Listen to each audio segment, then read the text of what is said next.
Nigerians will be going to the polls in 2023 to elect their public officers into different offices, including the presidency, for another 4 years.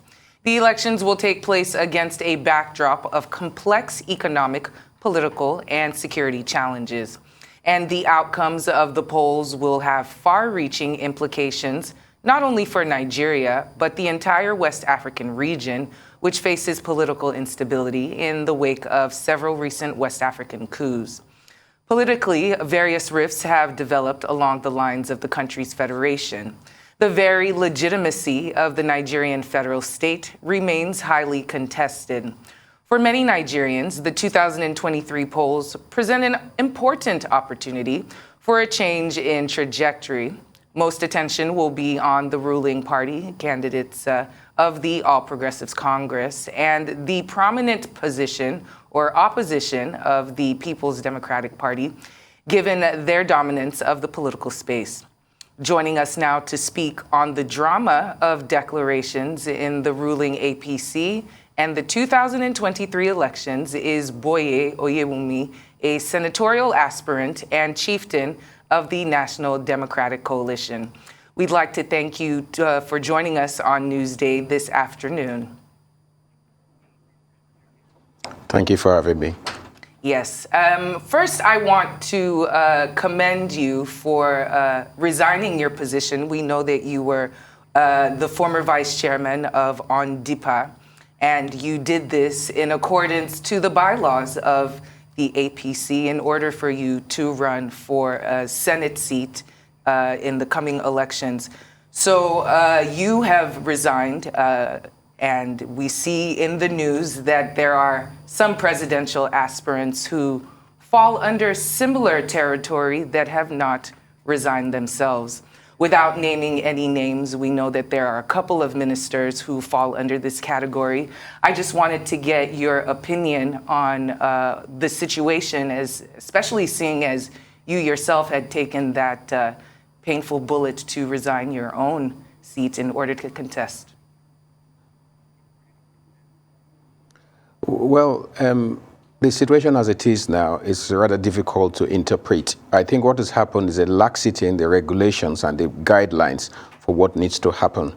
Perhaps if the legislature had taken a bit of time to look at some of these things before now, this lacuna would not exist, because people seem to be trying to get away with what is not excusable because of the ambiguity in some of the regulations. But decency would actually prevail if you are of a sane mind, that if you are in an appointed position, you have no choice than to resign, so that before you seek further or bigger office. You can't hold on to what you have if you're expecting to have more. It's just, it's immoral from my point of view. I resigned not just in compliance. I felt it was what I needed to do in any event, so that I don't use the instrument of office to my advantage. That's what happens in decent societies, but it appears as if we're not there yet. Well, I'd like us to talk about the high cost of purchasing the presidential nomination form. The 100 million naira notwithstanding, several politicians are picking it up. Their supporters are donating monies and buying the forms for them. But I'm a bit worried. Does this suggest that corruption, is thriving under the APC government for so many politicians to be able to drop this money easily, or for their supporters to have access to such monies? What do you make of this? No, I don't think corruption is something that the APC has the trademark or the patent on. There's corruption in society, I would not deny that. So this has nothing to do with APC, because even in the PDP, you have 40 million. It's not chicken feed. 100 million. When the 100 million announcement was made, I thought, oh, that's a lot of money. But now that I see the number of people who have come out, I just wish it was made a billion. Maybe there'd be a lot more sanity in the system. But it just grows to show that the whole process is fairly commercialized. I think this is a fallout of that, really. It has nothing to do with a particular political party. From what we're saying, even if that may put out 500 million, we'll have had an avalanche of people coming forward. What we need to ask is, what are the true intentions of everybody who has come out from the different parties? Because money doesn't seem to be a barrier, then there's a problem. It's more of a societal problem. It's not a party problem, to be honest. It's probably the center is too attractive that people want to get there at any cost, which would lead me to the issue of, or the topic of, we need to restructure this country so that the center doesn't look so sweet. Because the best way to find out if there are ants in your house, to put sugar on the table, they would come out. That is what we're seeing. So we need to really look at the structure that we run, the process in which people, it looks as if anybody on two legs can now vie to be president. That is the reality. Once you can, you can pay, and then you take everybody else and you make a declaration. It's almost as if you're going to a party. That's what is happening. I wake up every day. Somebody else has said is running for the president. It's a hard work, even from the little portfolio I have. So I'm not so sure what the intention is. If the intention is for the country or for the persons, that's for the electorate to decide. So democracy thrives on participation. And you say that money doesn't seem to be a problem. Perhaps it's not for people who are members of the Buhari cabinet, perhaps maybe even the central bank governor, or even perhaps a former president of this country.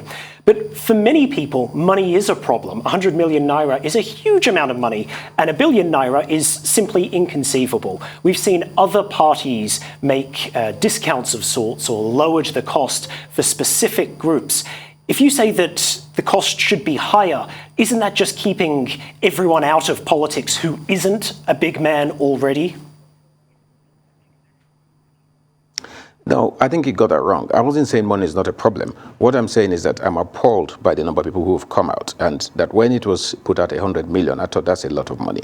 Now, when I say the avalanche of people who have come forward, I'm thinking, how much needs to be, what is a barrier now? But the issue is not really the money. The issue is the system itself needs to be fixed. Because even when you look at the party regulations on all the parties, anybody can come up and say they want to run for certain positions. There are no strict guidelines about who needs to run. You need to ask yourself, what are the taxes paid by the people who are actually giving out this kind of money for a form that some people would later deny that they know nothing about? I mean, that system needs to be cleaned up. When we get to a position like this, the only thing we can do is to make sure that by the next election, this is cleaned up. This is how countries grow. We can't clean it up before the next election. It's difficult because the electoral guidelines are there. The dates have been set. But I don't think anybody foresaw the position, which I've never, in my number of years in politics, seen this kind of situation before. At the end of the day, I think lessons have to be learned. My point was not that money is not a problem. No, money is a problem. 100 million naira, I wish I had that in the bank, is a lot of money. But it doesn't seem to be a deterrent, which means that there are other issues we need to look into that has brought us to this position. And earlier you were speaking about restructuring and how important it is that we start to do some kind of restructuring, especially, I'm guessing, of our Constitution. This is also echoed by another senior political mind, Papa Afe Babalola, who in his came out a couple weeks ago to recommend that a 6-month interim government be created in order to allow for us to restructure our Constitution in order for the elections to go ahead. And he also threw in the issues of insecurity as well. I just want to get your opinion on whether or not that might be something that would be a smart idea in any way, shape, or form, or whether we should just go on with the elections as is. I don't subscribe to that at all, because you are going to create a lacuna or a vacuum. Whichever that idea doesn't even make any sense to me, in the sense that how do you then select those who are going to have the interim government, who are going to populate that government? I think we have a deadline that has been set. We've had about 20 years of democracy. We need to perfect the system. I do not agree. The last interim government we had, under a different circumstance, was unsuccessful. If this is ever muted and taken seriously, will be unsuccessful. We just have to make sure that there are structures in this. It doesn't matter who becomes the president. If the structure is faulty, we are going to get the same result. Well, I'd like us to talk about zoning. The Southeast is insisting on the presidency and nothing else The Arewa Consultative Forum says it will not be blackmailed and is not afraid of threats of people seceding or leaving the country. And of course, in the Southwest, we have the case of the Kingmaker and the alleged Judas. Are you worried in any way that all this debate about zoning, just might make the APC to implode or worse, even lose the elections in 2023? I'm a member of APC. Whatever happens to us is for our own good. I need to make that clear. Nigeria is bigger than APC and it's bigger than PDP. We should not be confused about that. At the end of the day, the country needs to move forward. I really, the Judas theory and the Kingmaker is not something I subscribe to.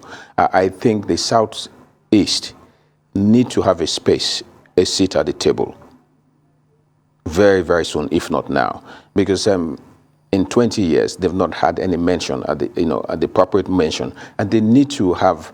The two parties have to agree, just the way they agreed with. Because I was a member of NADECO many years ago, when they agreed that the Yorubas should provide the presidential candidates. I don't think it's that difficult to have the same arrangement for the Southeast. The country will not implode. We have very, very good, politicians in the Southeast who would do a damn good job. So I really don't understand what the difficulty is, but it is what it is. I don't think it's going to be gotten through blackmail. But you have to address that problem. We can't pretend that problem does not exist. I may not be in support of the IPOB and all the sit-at-home movements. I don't think that is the answer to it. But there is a problem that is plaguing the country, that a third of this country, that is the third arm of the country, which is the Southeast, they are not pleased with the fact that they don't have representatives at the federal level in the quantum in which they should have it. That's my take on it. That does not preclude others from contesting, but we need to address the Southeast dilemma. So I want to turn now to your own campaign. Tell us, why are you running? Well, I've been in the political space since 1993. I was a member of the Abiola campaign team, and I later joined the NADECO Consultative Forum. I contested for governorship in Ondo State. The present governor won, deservedly so. Invited me to join the cabinet. I was appointed. So I've carried the political handbag, so to speak, if I could use that phrase. I've worked at the executive level, and I've seen the issues that plague the state and the country. I think I've had a stellar performance, and I see the nexus between legislation and executive duties, because even the agency that I ran because it was legislatively created. So I know that I can contribute at another level, which is why I think I've carried the political handbag, and I want to go to the House of Senate. That's all. Okay. I feel I have value I can add.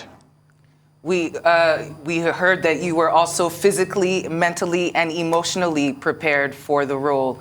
But I want to go back to something you said earlier and another narrative that my colleague was just discussing. Now, this is the one of the turncoat. It seems that there are rumors that a former presidential is joining the presidential race, or might be joining, and might be switching parties. I want to talk about this culture of cross-carpeting, jumping from one party to another, recycling the same politicians from year to year, whether or not this is good for our democracy, how our democracy can grow, and if you have any suggestions as how to, I don't know, nip this vicious cycle in the bud of politicians going cross-carpeting from one political party to another with no new ideas. Well, unfortunately, we don't have an ideas-based political system in Nigeria. You're still very much the personality-based discussions. I've always been a progressive for as many years as I've been part of the Abiola campaign. That's 1993. I don't foresee a situation where I would move from that. I think it's immoral to cross parties as if you are just changing jobs.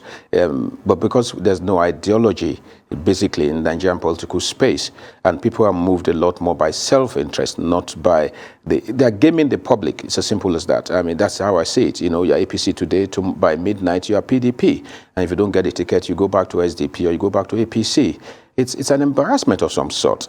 And going back to the former president. I hope it remains a rumor because his place in society is already sealed. He has very favorable ratings.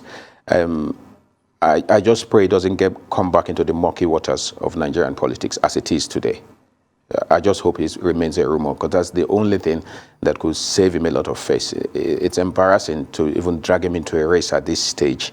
I can't even fathom. I just believe that it's got to be a rumor. If it's anything outside that, it would be pitiful. It would be a very regrettable move. Senatorial Aspirant Boye Oyewunmi, thank you so much for joining us on Newsday.